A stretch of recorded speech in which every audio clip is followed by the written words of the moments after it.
to get a little, okay. And so now I am done and I will turn it over to Jane. Thanks so much, Paishan, and thank you to everybody who's joining us tonight. What better way to end the month of November than with Norman Rockwell and thinking about the holidays, because this is an hour of programming that is sure to just warm your heart and get you into the holiday spirit. You have come to the right place, essentially. And if this smiling little redhead sticking his face through the wreath here isn't already sort of getting you, warm and fuzzy feelings and a little bit of laughter, well, just hold on for the ride. So it's a dense program. There's a lot of Rockwell images to look at. So let me just give you a sense in terms of how I've structured tonight's program. We're going to start off with the quickest introduction to Norman Rockwell. You probably already know him pretty well. And then we'll talk a little bit about the roots of Christmas in American culture, just understanding what Norman Rockwell was creating these images from, what he was kind of leaping off from.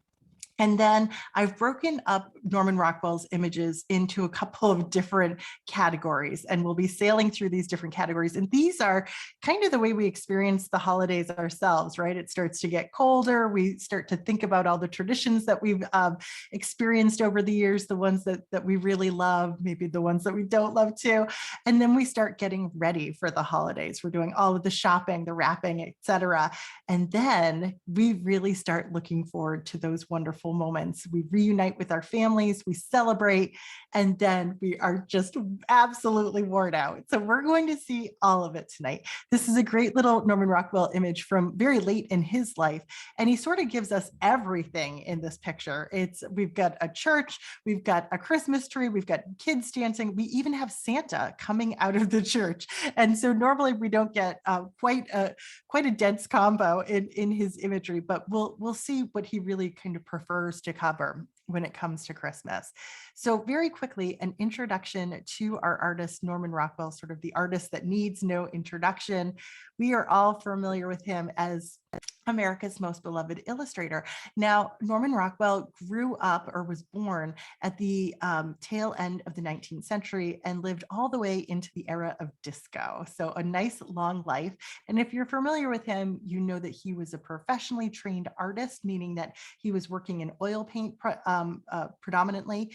And he was a graduate of the National Academy of Design. He had this wonderful background and experience as an artist, but he worked as a commercial illustrator for essentially his entire professional life. And most people know him for his close association, a nearly 5-decade long career with the Saturday Evening Post. And we can see this wonderful post cover from 1960 with Rockwell's famous triple self-portrait, where we can see him from the back, we can see him in his reflection, and we can see a very idealized portrayal of him that he's putting together on the canvas in front of him.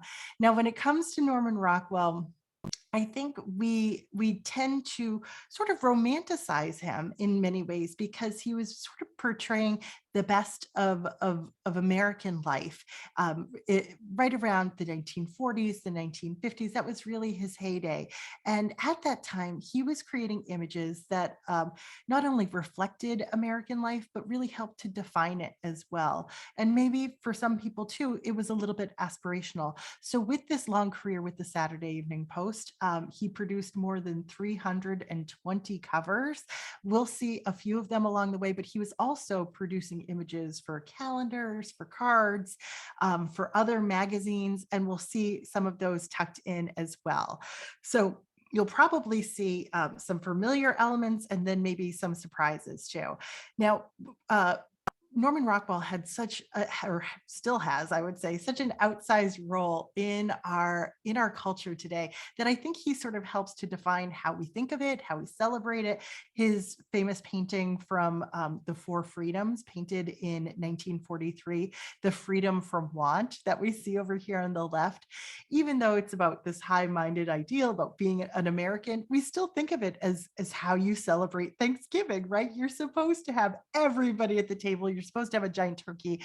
And over here with this great depiction of Santa from 1950s from a Kellogg's ad, we have a very clear idea of what our Santa is supposed to look like too. Let me tell you, I was going through this presentation earlier this morning, and my little 2-year-old toddles up, sees this slide, and is just like, Santa. Norman Rockwell captures him, helps to define it for all of us. Now, I want to just quickly touch on how Christmas is sort of defined in American culture, sort of how we began celebrating it, how it became important, and really where does Norman Rockwell pick up and take off from. So if you're a Christmas enthusiast like my husband is, let me tell you, we go hardcore when it comes to Christmas. You'll know that there were a couple of seminal texts from the 19th century that really helped Americans think about Christmas in a new way, help to define the holiday itself. So we have Clement Moore's The Night Before Christmas, which was published in 1823. His whole family, my husband's whole family, can still recite this by heart. And then we have, even though it's from England, we have Dickens's Christmas Carol from 1847, a story that is pervasive now in American culture. Now, before these texts, really, there was no unified way of celebrating Christmas. For some, it was religious. For others, it was just a drinking holiday, almost like St. Patrick's Day.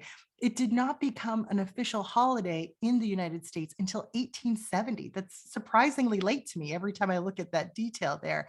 Now, our understanding of Santa also changed quite a bit in a short amount of time. In the late 1800s, there was a cartoonist, primarily a political cartoonist named Thomas Nast. He could create these kind of nasty cartoons sometimes.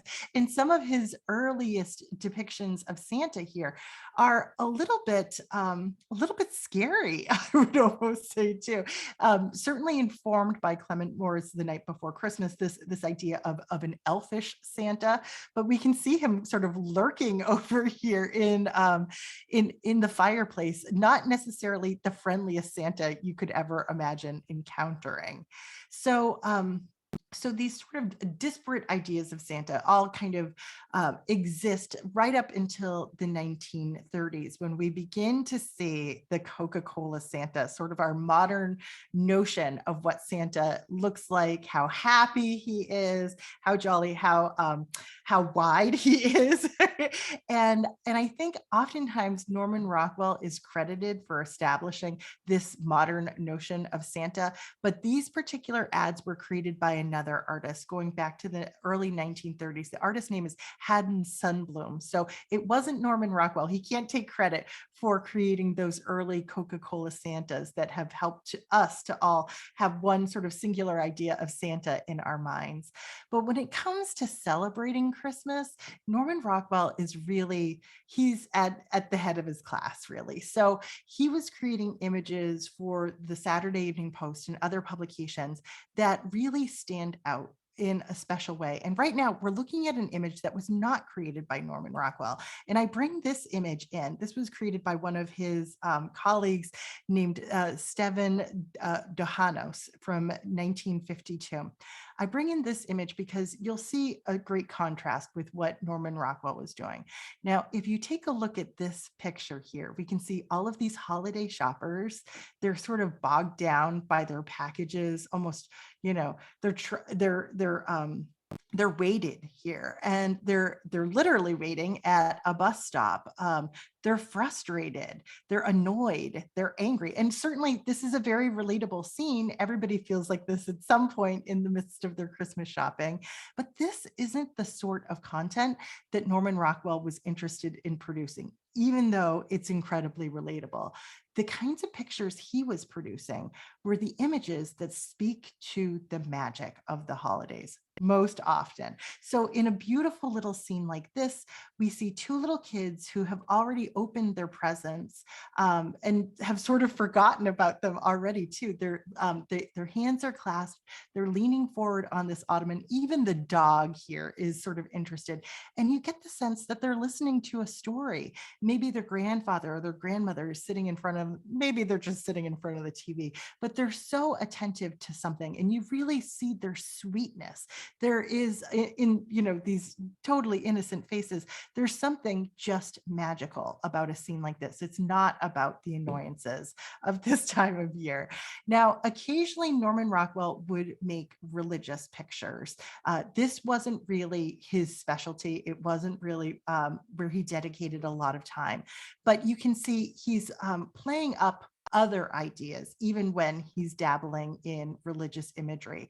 So over here on the left, we can see a scene called The Rehearsal, and this dates to the 1950s, both of these.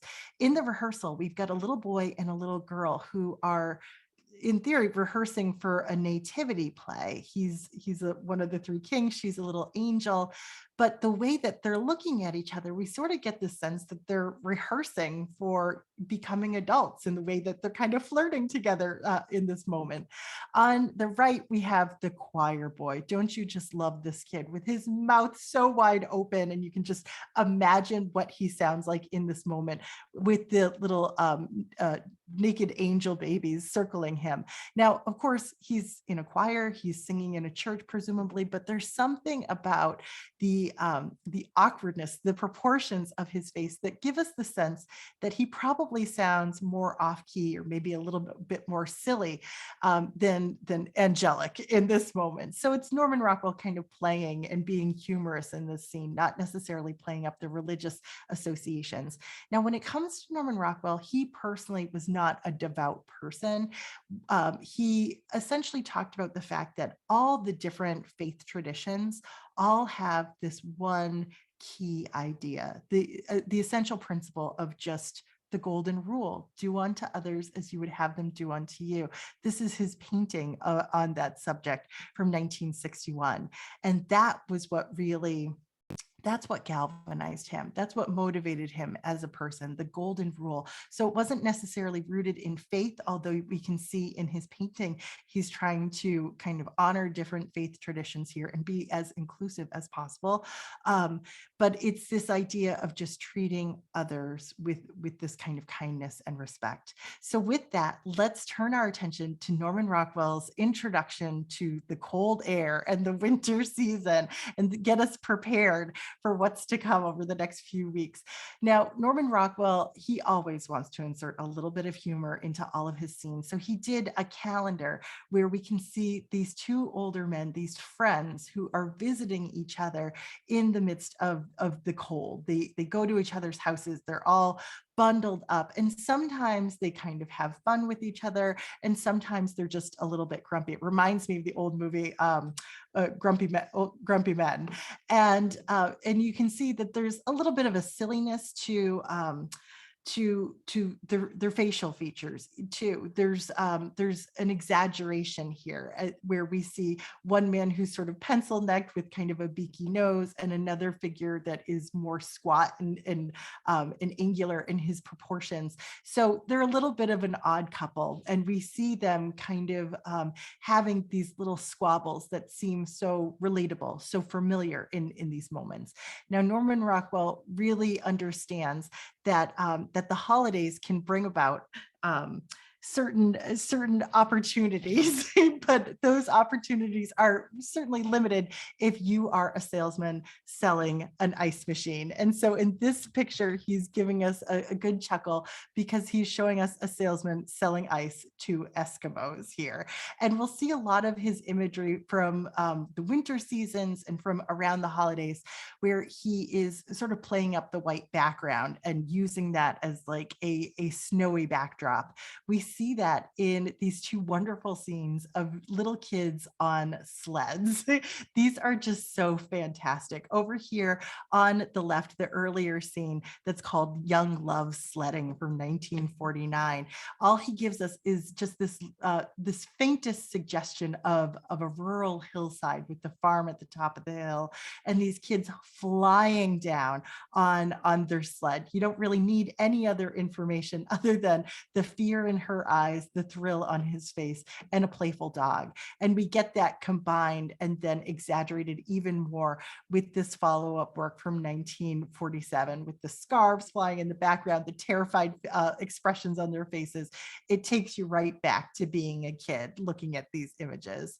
So Norman Rockwell knows that there's a lot of potential too when it comes to the accidents that happen while you're outside enjoying the winter weather. So over here in an early cover for the Saturday Evening Post, we have two figures that are out ice skating, a sweet young woman who's fallen on her skates and maybe an awkward young boy who's trying to hoist her back up on her feet.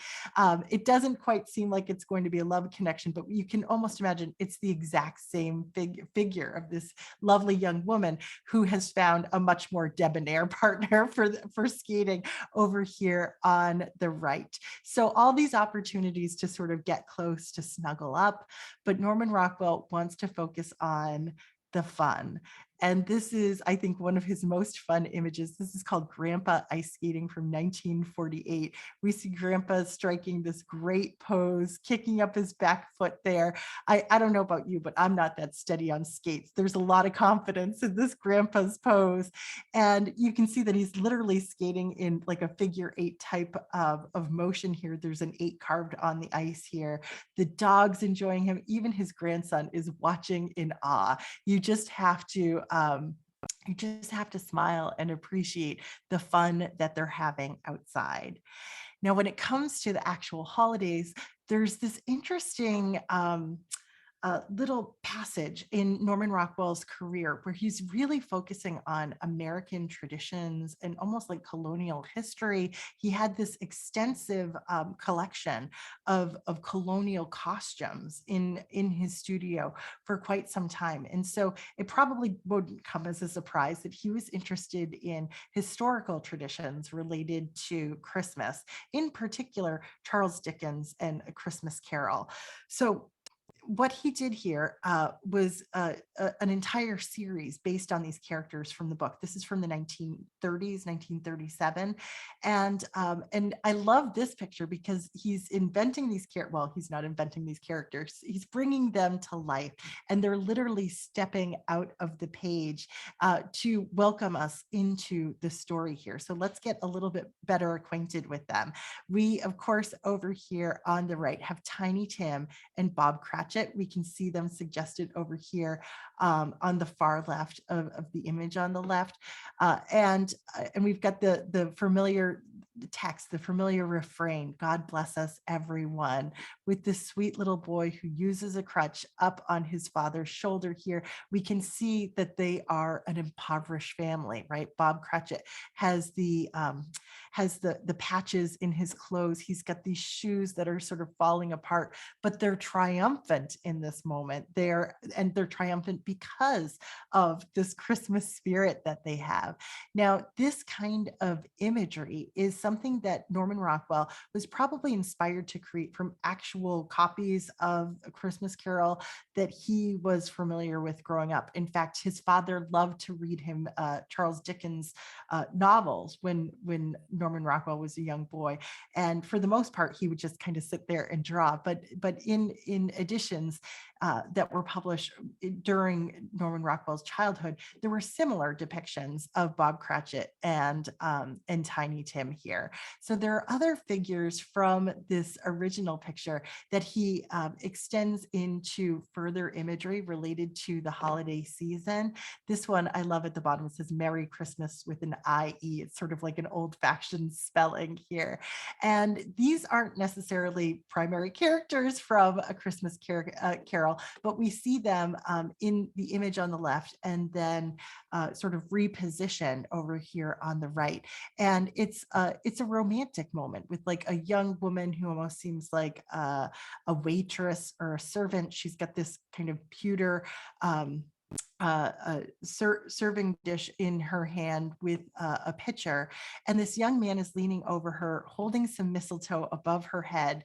There are some kind of phallic jokes here as well. Notice the positioning of what I think is his gun here and how he's holding his hat in a certain place. He has just come in from the cold outside. You can even see a little bit of snow lining his cloak here and on the edge of his boots.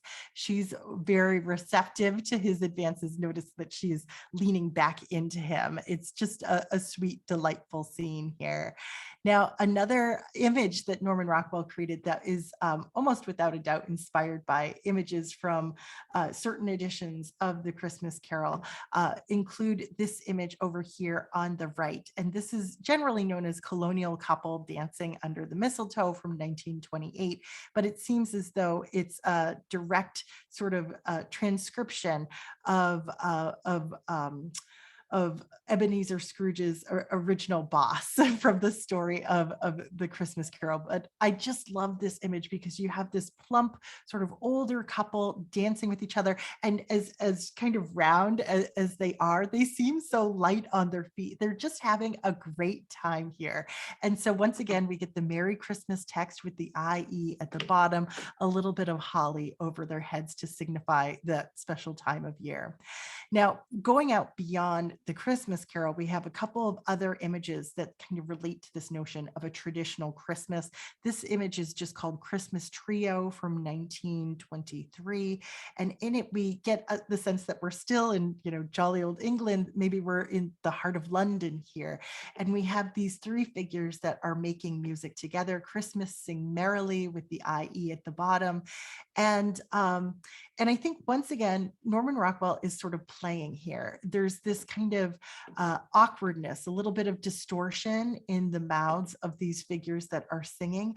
And you don't necessarily get the sense that they're making the most beautiful music ever, but it's a lovely setting and certainly a tradition that I think starts warming up a lot of hearts and minds around the holidays. So this last traditional figure that I wanted to share with you is called Coachman with a Whip. This is always a really interesting image to me because it was created in December of 1929. Think how the whole country was feeling at that time. The stock market has crashed. Was it going to be a happy Christmas for anyone? Probably not. But we've got this absolutely joyful figure. He's sort of a Santa Claus type in many ways. He's got this enormous belly, a huge smile, and there's just something so appealing about him with this bright blue coat, all of these golden buttons leading our eye down, and this wonderful kind of framing device of the whip sort of circling around his face. There's joy in him, and Norman Rockwell knew how to convey that even during a really difficult time. All right, we're going to switch gears now, and we are getting into sort of the more modern notion of getting ready for the holidays, preparation. There is so much work you have to do. If you're like me, there's all these decorations in the basement, and somebody's got to haul them out. It's my husband, but it's still a lot of work. So let's think about getting ready for the holidays. Norman Rockwell knew how to show this work, usually in such a positive light. So an early cover for a magazine called Country Gentleman from 1920, we can see he has portrayed these two young boys who have gone out in the snow and cut down their own Christmas tree, presumably right there in the woods. Now there's all these great formal elements to this picture. I just love that he's holding the axe and that there's these white clouds in the sky that sort of almost show them moving forward. They even have their dog. There are these smiling faces, the warmth of these red hues in this particular image. It's a fabulous, fabulous picture that I think makes everybody feel a little bit more joyful when they see it. Norman Rockwell did an update on the same theme from about 35 years later. This is a picture called Green Light, I believe. And I think that this was part of a series of of Hallmark cards that he did in the mid 1950s. And still, we've got the two boys who have cut down their tree. I think during the 1950s, there was this whole trend for really sort of tiny, spindly trees that you could see right through. So in this case, it's not a big haul. He's easily resting it over his shoulder. The other boy has the axe over his shoulder. We've added more dogs at this point, and then all of these elf type figures in the background. I love that instead of striding forward with purpose now, they're kind of leaning back with all of this confidence with what they've accomplished here. Here's another one of those spindly little trees from the 1950s. Once you get your tree, what do you have to do? You have to decorate it. And Norman Rockwell's really playing up this sense of chaos for this particular decoration. We've got the scrawny little tree and the rather bulky husband who's climbing this ladder in order to put the star on top. You can tell that the wife here does not feel comfortable at all with him being up on the ladder. She's trying to sort of counterbalance him. And in the midst of everything, you have the dogs running around the base of it. So you can, oh, with a cat here too. So you can sort of get the sense that there is a lot of chaos going and involved in this scene. So this one is from a 1951 Hallmark card. I'm going to contrast this with this next image from 1973. This was created for Franklin Mint. And now we've got our nice full Christmas tree. We don't have that chaos, but we have the family coming together in the effort to decorate together. And I love this sort of design element where Norman Rockwell has created this connection between father and son, handing off this ornament. It's as though their very bodies are sort of functioning as the garland for this particular tree, at least in this moment. It's a wonderful depiction here. Now, if any of you have ever been to the Norman Rockwell Museum, you've probably driven down the street in downtown Stockbridge, Massachusetts, and you might be familiar with this wonderful panoramic picture that Norman Rockwell painted of his kind of adopted hometown, created at the end of his life. This was painted in or towards the end of his life. This is called Stockbridge at Christmas from 1967.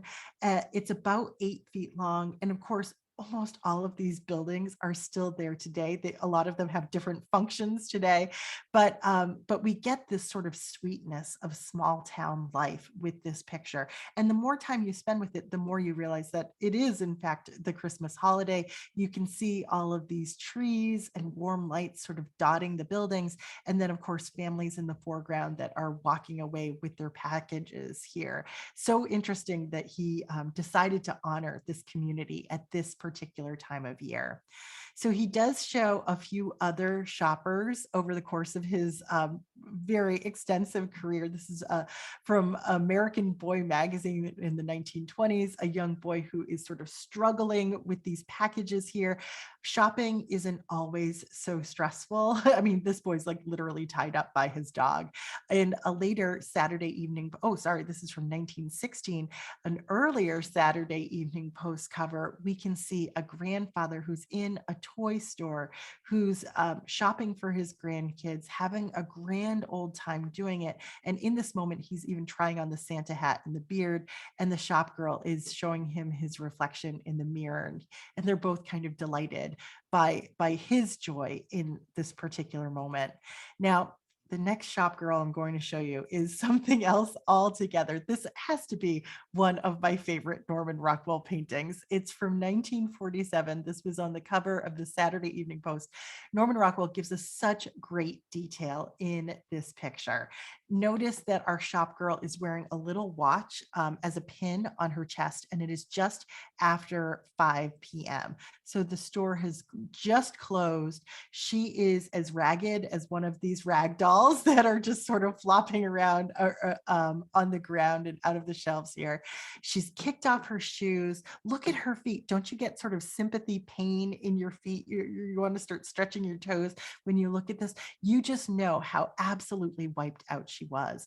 Now, Norman Rockwell was in Chicago, and he wanted to get as real as possible with creating this work. So he went to Marshall Fields. And he was looking around at all the shop girls, and he just didn't really find anybody that he felt like would make a great model. And he went off and had lunch, and he found a waitress who was working in a diner, and he thought she sort of had the right look to her. So he ended up hiring a waitress, and doesn't, now that I say that, doesn't she look like a waitress with like the pencil stuck in her hair here too? So he hires her to serve as his model for this particular work. And it's always fun to look between the photographs that he used and the final work. Incidentally, he didn't make her stand halfway up a wall like this. He just took as many photographs of her as he possibly could. Now, part of the preparation for Christmas is not just the shopping, it is Santa making his lists, preparing to deliver these presents all over the world. And Norman Rockwell gets pretty deep into creating these very charming Santas. This one's from 1935. You can see that it's Santa reading his mail. So you might know some kids in your life right now too who are writing their lists for Santa. Santa in this case is sort of bogged down by it. He's got a whole bag of mail here, these stacks, and he's sitting at almost like a little accountant's desk wearing all red, just internalizing all of the information of what every single boy and girl wants on the planet. Norman Rockwell also shows us Santa as a kind of accountant. In this case over here on the left, he's got his own little expense book, and he's thinking about all these children that have been so good. And he's even wearing like an accountant's visor here, and he's making his list according to what he can afford and how good the kids have been. Over on the right, Santa is not as concerned about the financials, but really about who's been good and who's been bad here. And he is such an appealing Santa with this big sort of soft white beard looking directly out at us, but still wearing that accountant's visor. I've always really loved this image that Norman Rockwell created in 1924, where we can see Santa as like this larger than life sort of mystical presence hovering over this little farmhouse here. And he's got his book, he's got his quill, he's like literally making his list and checking it twice. So we have a very industrious, helpful little boy in the foreground down below who's thinking, Santa's watching, I've got to be on my best behavior here. We have a few more images of Santa preparing for the big night. In this case, over here on the left for 1926, he is examining the globe with a magnifying glass, sort of thinking about the actual travel that he's going to have to do according to all the good boys and girls. Notice here that he's got a little halo, as he does over on the right. Santa's not necessarily a fixed character in Norman Rockwell's mind, so it's kind of fun to see the little differences as we move along too. Over on the right, I love this. He's just looking out at all the boys and girls using this telescope and making additional notations in his book of good boys and girls. And he's just having a great time of it too. You just have to love this expression on his face over here. This is probably from the 1950s, the image on the right. Now, another fantastic Santa preparing for Christmas image. This one's from 1939. Santa up looking larger than ever before. This is a big apple-shaped Santa teetering up on the top of this ladder, wearing all red. He is marking out his path in this red ribbon on a massive map just behind him. It's such an iconic image, and just described with a minimum of color here. It's just so well done. Now, Norman Rockwell does show us a few reindeer. These, I think, are actually just regular deer, but it's all part of the preparation. Santa feeding his deer, and then Santa's got to make some presents too. He's got a whole production line, right? And in this case, Santa's just a little too exhausted to get any of it done. He's fallen asleep, so there's like almost a dozen elves here in each image that are stepping up to work together to collaborate to make sure things get cut and painted just as they need to be. So we'll wrap up with one last image of Santa preparing. And in this case, this picture from 1922, I mean, you could just read this as a grandfather in his garage or in his attic, or you could read it as Santa. Either way, it's an old man, a very appealing, sweet, smiling older man with a big white beard who is just delighted by the toys that he is creating here. A very personable Santa in this case. Now we move on from preparation to actually really looking forward to the big day. And so these tend to be images of anticipation and oftentimes feature very sweet children. This image here was on the cover of Literary Digest, and it's children looking into a toy store window from 1920. So we have this kind of yellowy silhouette of the toys that they're looking at, and then just the thrill on the children's faces, pressed against the glass, imagining all the things that they might have under the tree on the big day here. Looking forward to that. I've always loved this image here too, with the Jolly Mailman from 1949, and all of the kids running after him, looking forward to the different packages that are going to be delivered to their door. I mean, look at the really the distortion and in terms of the joy of on the faces of these children, but also the mailman who sort of gets to play the role of Santa on this particular day. Now, anticipation also means that we have small, adorable children who are looking forward to very specific things from Santa. In this 1927 cover, we have once again a larger than life sort of mystical idea of Santa in this case. And on his fingers rests this idealized, sweet as could be little child with his hands behind his back. Presumably reporting to Santa that he's been good and exactly what he wants. We get almost the exact same child in the 1950s from a Hallmark card holding hands with his sibling here, and Santa's leaning in to hear exactly what they would like for the holidays, with all of these ideas of different toys kind of swirling around them. There's just something about these kids in the white pajamas. Don't they just break your heart? Especially another scene of great anticipation, this sweet little one with the round cheeks here who is praying at the foot of their bed.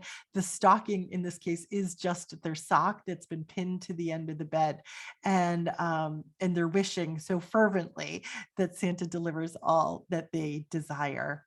Now, if you're anything like me, the anticipation can just kill you. And so sometimes you just, throughout your life, you just have to sneak down there and see what is actually unfolding underneath the tree. And in this case, this little one who's come down the stairs after he's put to bed sees Santa and mommy exchanging a little smooch here. And mom's once again sort of delighted by it. This sort of reminds me of some of those, that traditional image that we saw inspired by Dickens, with dad leaning in and mom leaning back into it. But she's also surprised. She's dropping the presents here. Here is the reference photograph that Norman Rockwell posed and used to inspire this particular work. Now, anticipation also means that you're sneaking out of your room and you might not be detected by your parents. We have these wonderful paintings by Norman Rockwell. Over here on the left, it's called Is He Coming, from 1920. Look at the adorable angelic child that he's painted here. These two kids that are looking into a fireplace that still has this lit fire in it, this kind of smoldering fire here, wondering if somebody could actually come down the chimney in this moment. And it's like she's looking back at us, transforming us into children in this very moment. We feel like we're investigating alongside the others, and she's just illuminated so beautifully. Over here on the right, we get the same idea, but now it's sort of as though we're looking at it through the eyes of adults here, sort of catching a young kid who's going to investigate. And Norman Rockwell always includes the pets too. It just kind of warms your heart around the whole scene. Here is another young one who just couldn't wait. He's carrying a clock. It's 5 a.m.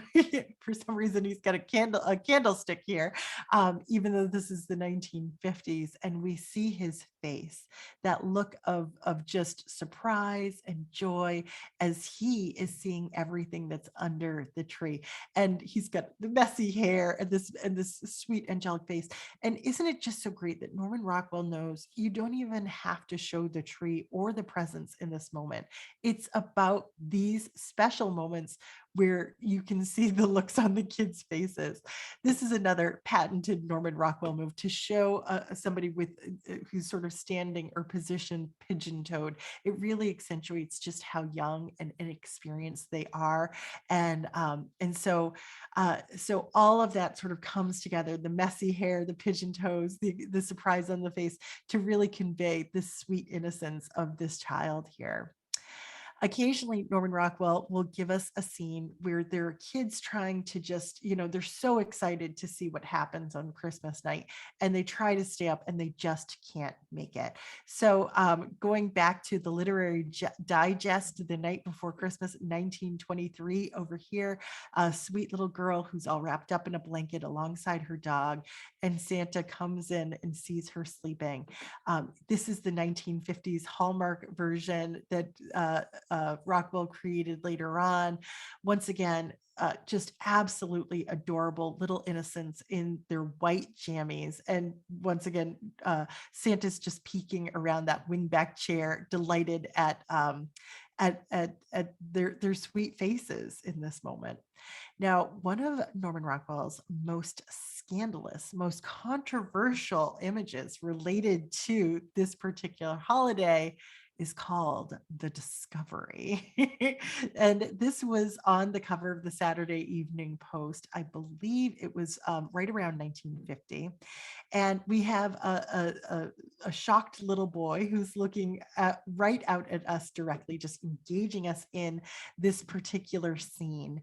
And what he's done here, of course, is he's tiptoed into his parents' bedroom and he has started going through his father's dresser. Notice up above, there's the pipe, there's the shoe shine brush, and down below in the lowest drawer, he has found a Santa suit, complete with the beard and the hat and the whole shebang over here. And it was in a brown box with a string. So he sort of opened it up like a present on Christmas morning, and he's made this awful discovery. Now, this is scandalous because being on the cover of the Saturday Evening Post, it prompted a lot of uncomfortable conversations for families all across the United States. But, in the end, it's Norman Rockwell, and I think everybody forgave him. But this is kind of like this reverse, or sort of like alternative universe version of Christmas morning, with with this unwrapping of this package. In this case, the little white dots here, which kind of remind us of snow, are mothballs. The second I say mothballs, I can smell them. And I just love this detail that the boy is hanging on to the beard that's attached to Santa's cap here, as sort of reminding us of the kids that go and visit Santa and pull down the beard here. Now, Norman Rockwell hired a model to pose for his photographs here, and he actually bought him the pajamas. And since they were brand new pajamas, Norman Rockwell asked the family that this little boy sleep in them for a full week straight before he comes and poses for Norman Rockwell's painting. He really wanted it to look like a little boy with slept in pajamas here. And I think he just nails it. We also have another depiction of a Santa that's sort of been discovered here.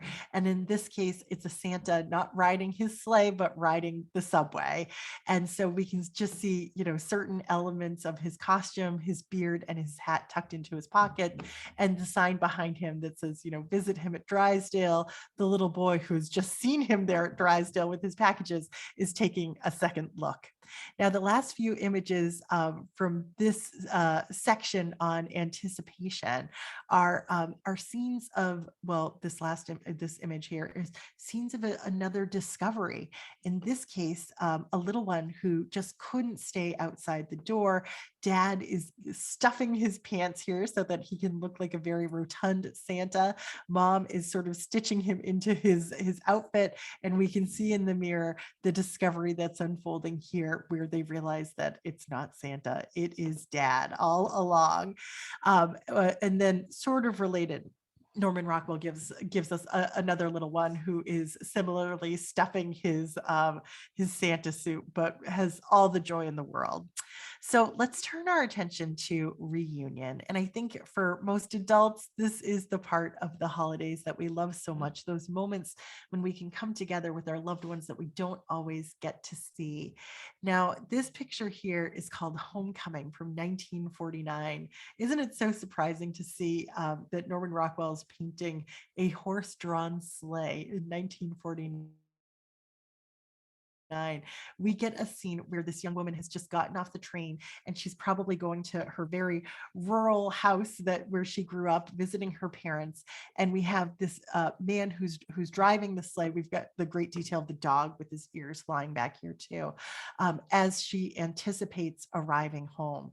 Now, there's something about this plump sleigh driver here that reminds me of that figure that Norman Rockwell created back in 1929, the Merry Coachman in this case.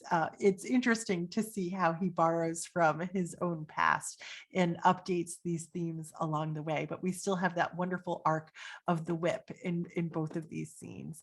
I love this picture. It's like you can hear those sleigh bells on that horse there.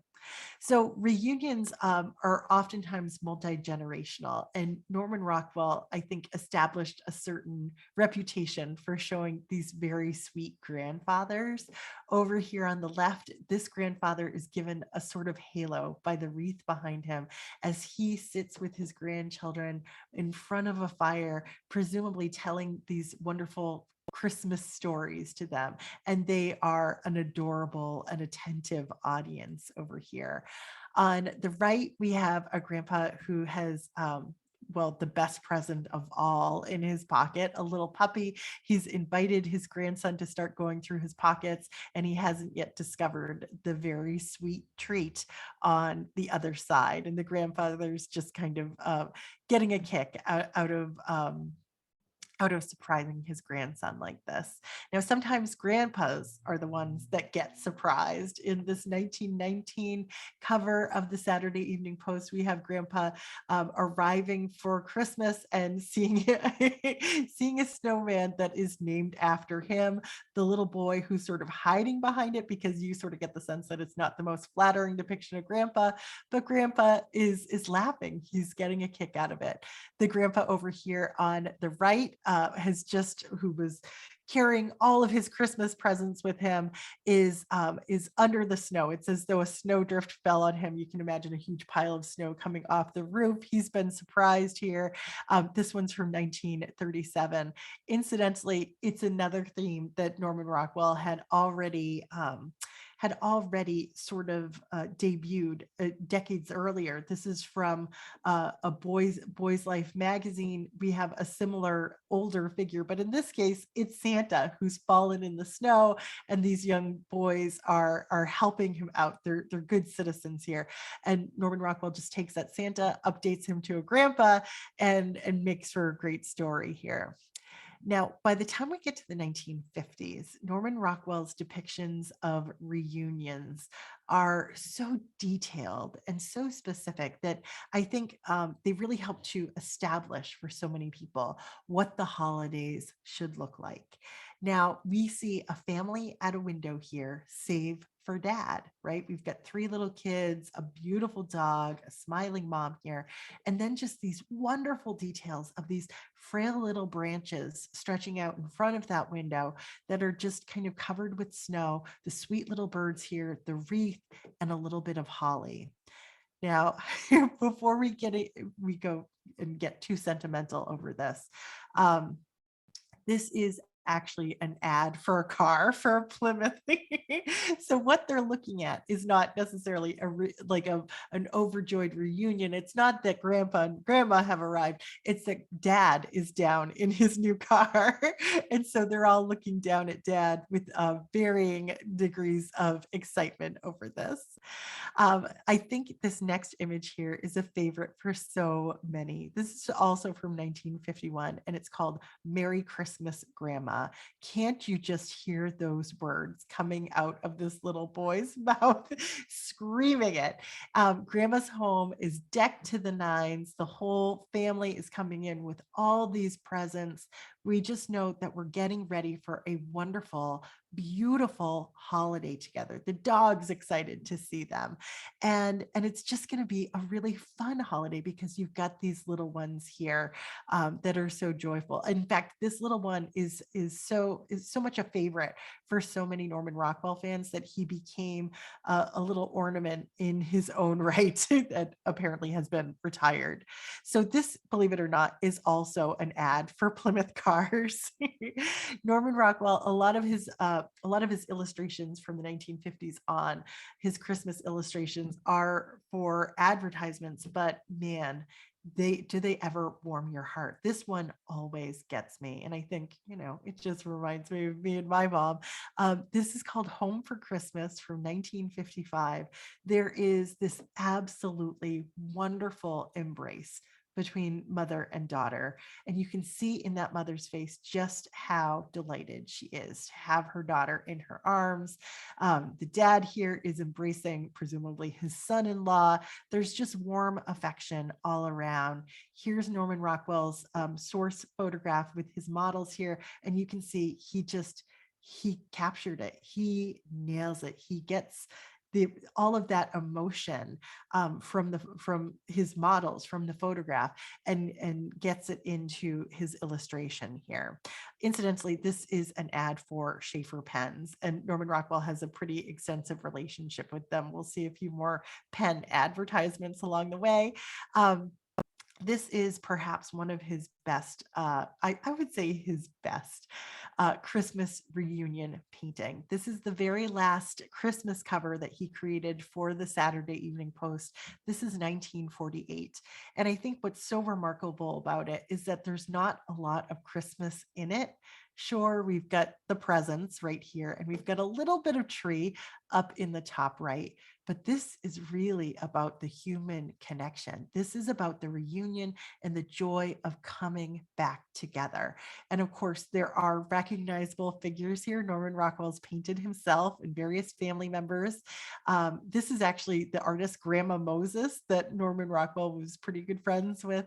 And so in this scene, we see this young man who's returned home. We see him from behind, and we can sort of project ourselves into his body and imagine what it's like to return home after being away for some time. He's wearing this kind of professional looking trench coat and nice pants here. So maybe he's the young man that's like gone off to earn his fortune in the city. And his mother embraces him with all this love as he comes home. There's always a little bit of humor when it comes to Norman Rockwell, because in this scene, this professional looking young man has brought home all of his dirty laundry, as they always do, right?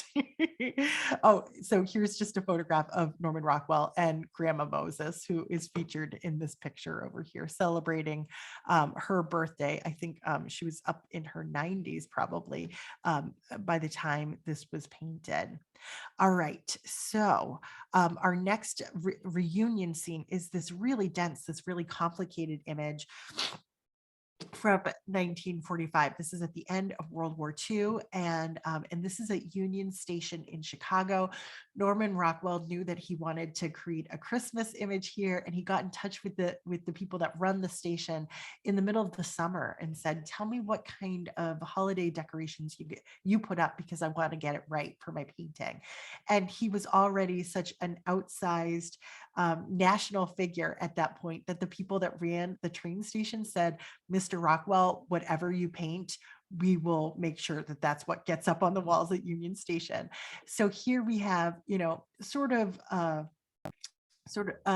some holiday shoppers that are looking a little bit worse for wear, carrying their trees and the wreaths. We see a Santa from behind who is ringing the bell, raising money. We see jolly shoppers in the foreground.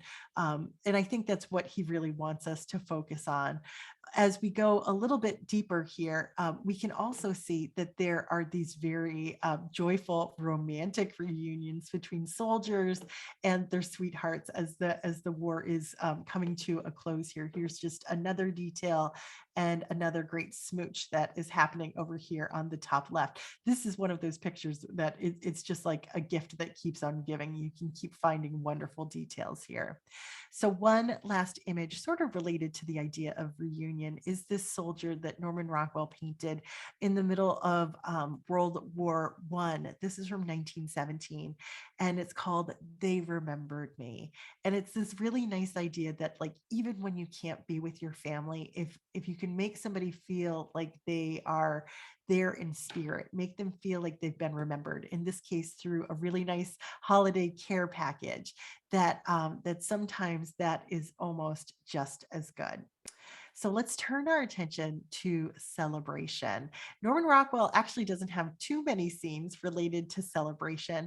And this is a really interesting picture here because we've got not well, I guess this is Norman Rockwell's only Coca-Cola Santa.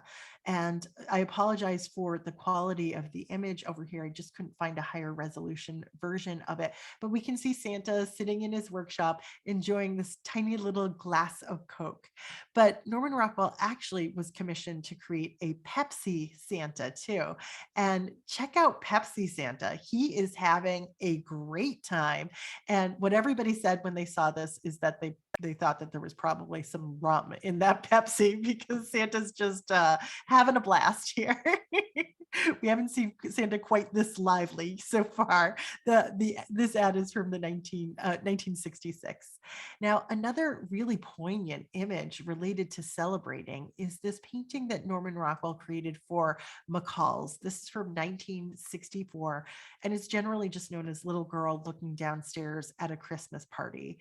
Now, it is poignant because I think this is another scene where we see our protagonist from the back and we project ourselves into her body, and we're reminded of what it feels like to be a little one on the outside looking in. Notice how Norman Rockwell has sort of painted her white pajamas a little bit gray, and it really sets her off from all of the golden glittering people, the adults down below. And it makes us all remember what it feels like to be young and to want to be older, to want to participate. This is just a really poignant image of just being on the outside looking in. It also reminds me too of the little one who just couldn't stay in their bed and got a glimpse of Santa before. We always have this notion of the kids that can't stay in bed. So another great scene of celebrating, we have a father and a daughter here. The father is making music and the little girl is dancing with her dog. The dog looks absolutely stunned to be on his hind legs. And there are these wonderful details here of the mice dancing, a dog making music. There's a real sweetness to this kind of scene. Incidentally, Norman Rockwell actually worked with a dog and tried to position him in just the right way for this particular illustration. The dog looks maybe a little bit happier in the photograph over here. In this picture here from the Saturday Evening Post, the year here is 1933. We can see a grandfather and a grandson, another favorite theme for Norman Rockwell, enjoying the toys from Christmas. And I think in this case, Grandpa might be enjoying the rocking horse even more than his grandson. He is riding at the front, the grandson is holding on for dear life, and there's just this wonderful kind of formal element of how they've been contained in this circle and how the framework of that the rocking horse sort of echoes that circle here. It's a wonderful composition and a really joyful scene. Now, I mentioned before that Norman Rockwell did a whole series of advertisements for Schaefer pens. These are advertisements for Parker pens, and I get such a kick out of these images because, let's face it, nobody really gets this excited over a pen. But in this case, we have the young man and the young woman who have both, presumably their boyfriend and girlfriend, or maybe they're newly married, and they are standing under a mistletoe, and they're both delighted, looking over each other's back at the presents that they've just opened. They've both given each other pens, and they are so happy. And over here on the right, we have a little girl that has just won her father's affections because she has given him pens as well. So if you're scrambling for any present ideas, you could always go to pens. Here's another little celebrant here. Norman Rockwell did a few ads for Milky Way chocolates, and this little boy is just in this kind of reverie as he's opening up his Christmas stocking, and his dog looks like he is going in for the chocolate here. We have another Milky Way advertisement, two little kids underneath the mistletoe, a very devilish looking boy with the arched eyebrows and the hair that's sort of turned up into horns, a little girl who is not interested at all, and he looks as though he's going to try and lure her in instead with a little bit of chocolate. So we wrap up our celebrating with this really sweet scene of this older couple. It's simply called Under the Mistletoe from 1919. It's just, it's a beautiful image of two people that look really in love and look like they are enjoying each other during this most festive time of the year. Norman Rockwell sort of updated the concept in the 1970s. This is a 1971 updated version of an older couple under the mistletoe, just enjoying each other during the Christmas holiday. In this case, maybe he's surprising her a little bit more over here on the right. So we'll wrap up with exhaustion, and maybe you're exhausted by all of these Norman Rockwell pictures, and there's just very few images for exhaustion to wrap up with tonight. Now, we all know what it feels like after the holidays, right?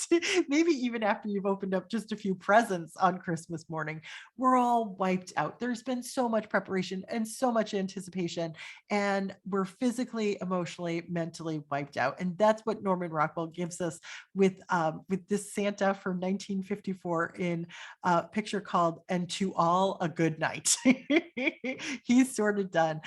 He's got the whip that he's using as a compositional device, but I love the bug-eyed Santa and how he's taken off his shoes. It sort of reminds me of that shop girl with the aching feet. Santa's got similarly aching feet, and it looks like he could pass out any second now, just like this Santa here. It's now December 26th, and Santa is taking a well-deserved nap. He's taken off his red boots, and he's got his green socks over here as he snoozes. So what happens after Christmas, after all of the celebrating, part of the exhaustion is going back to school when the holidays are done. This sad little figure here, it's called Back to School After Christmas is Over from 1927. The sad little tree has tipped over. His toy has already broken. He's got a tear streaming down his face as he heads back into reality. So we're not going to end on that sad note. We are going to go back to the big idea that carries us through this entire program and this entire season, the notion of what galvanized Norman Rockwell as a person, the idea that we do unto others as we would have them do unto you. So this seems like a good place to end for tonight. I hope this has been a lot of holiday cheer for you. If you loved this and you wanted to share it with somebody else, I'm doing this several more times this month, and you can find out when and get free links to those programs on iamculturallycurious.com. But I'm so grateful to the Boxborough Library for kicking this off tonight. So I'll end there for now, and I welcome any questions or comments you have about Norman Rockwell and Christmas. Hi, I had a quick question.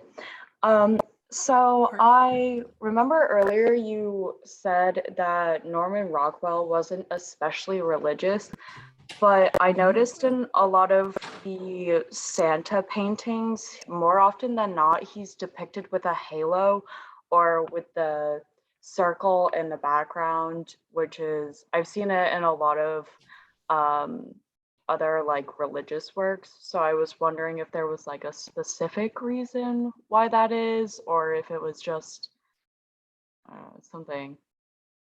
Great question. Great question. And great attention to detail, because I think especially back in this section where we see Santa preparing, we see a lot of versions of Santa with a halo or with some sort of compositional device that refers to a halo.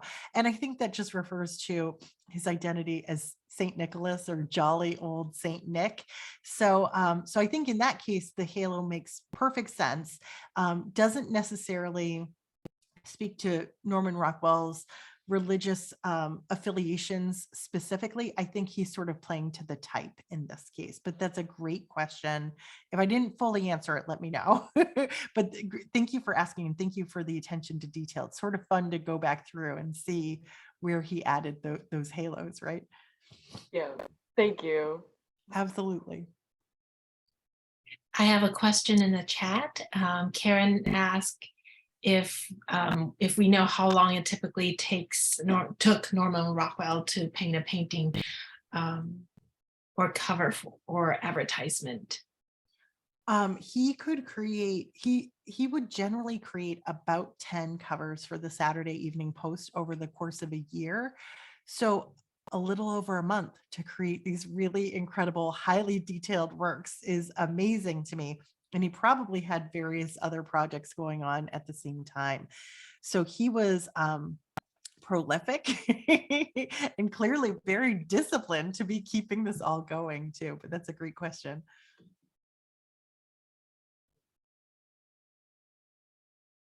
And somebody mentioned the song.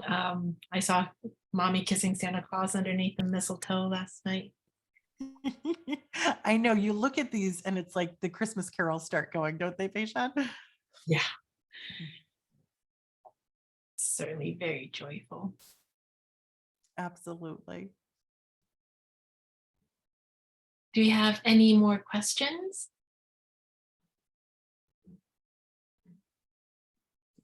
I think everybody's just getting into Christmas spirit now. There Now was that so Thanksgiving- much there. I just looked at my notes and there was like 90 images that we just went through in an hour. So that is a lot to take in, but hopefully it's making you feel pretty warm and fuzzy right now. The details. I just want to say thank you. I think you did a fabulous job in making all these images come to life. So thank you very much. It was very enjoyable. Thank you. Thank you. I'm really glad you enjoyed it. Thanks so much. Well, if there are no questions, then again, thank you everybody, and thank you Jane so much again for a wonderful program. And so I will have this recording upload to our library's YouTube channel, and I will send everybody a link. And like Jane said, she's constantly doing these type of presentations, so you can certainly go to the website, the URL that I entered in the chat earlier at iamculturallycurious.com to see if there are other programs that you would like to participate and sign up for. So thank you again all for being here tonight. And we have one more left in December, and hopefully Jane will be able to have you back in the future too, because I'm enjoying these immensely. And so I'm selfishly hoping that we can continue to host you. And so if there are no more questions, I will end it here, and we will see you, hopefully see you all next month. Thank you for such a great program. Thank you. Thank you. Good It's night, everyone. wonderful. Wonderful. Bye-bye. Good night, everybody. Good night. Thank you.